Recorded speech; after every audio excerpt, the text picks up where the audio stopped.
Hey, it's John Matz, another Guy Eklund video coming at you. We're going to take a moment to examine the new Viper that came in. It's been a real splash in the Yamaha community. It's been a while since we've seen a new rough trail sled from those guys. We'll get the elephant out of the room right away. MSOs are saying 520 to 530 pounds, depending on the model. So it's, but the big thing is, when you hop on this chassis, it feels like it's got just a much lower center of gravity, and it corners just a heck of a lot flatter than like, say, a Nitro or something like that. It's just a really good step in the right direction. Horsepower, they're saying, is roughly 130 horsepower. They had some, the pre-production models, if you rode one of those, it wasn't really indicative of what you're looking at now. They addressed, there was something with the airbox shape in the pre-production models that they've since gone over. And all that good stuff. So what we're looking at here, this is a SR. So the SRs have the heated electronic seat on it. They've got a bigger windshield, and it's a high pressure gas shock in the front. When you go to a SE version in a similar track length, really what you're doing is you're swapping out the windshield and the heated seat for the Fox Float 3s in the front and the color, really. And that's kind of the ins and outs of, you know, what makes an SE different from the Viper. I'll peel open one of the covers here so you can kind of see how this 1049 triple sits in the frame. You've got, you know, the exhaust. Actually, it is not a rear exit exhaust. That is typically the case with a Yamaha. It actually comes straight down the side here.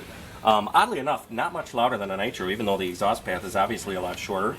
Got the oil reservoir here, and you actually have a sight glass there, so you can get a pretty good handle on where your oil's at right away. The seat is held on by one Torx in the back that actually, right under the seat is the battery, so it's super easy to get the battery. So this particular model, you won't see the leads under the hood.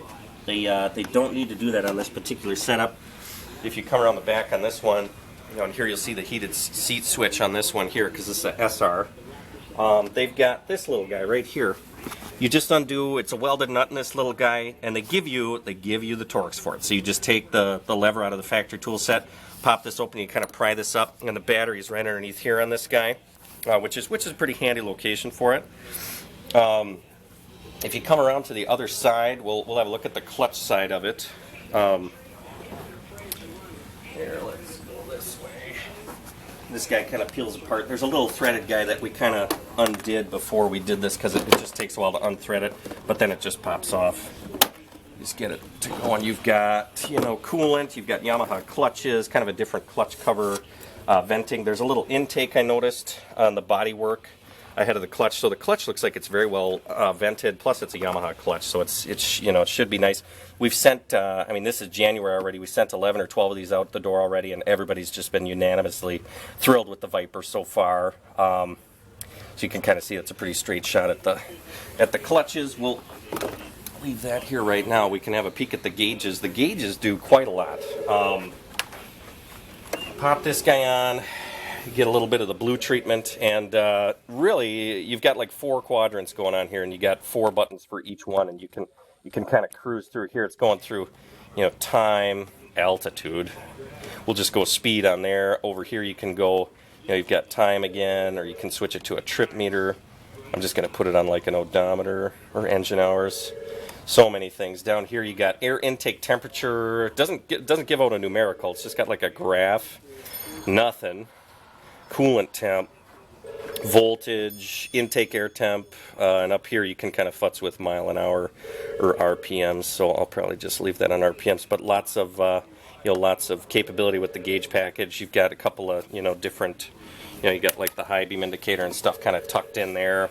The rest of the instrumentation will look familiar to a lot of people. You do have a push button electronic activated gear on the Viper. That's aside from the phaser, that would be the only time that they've done that.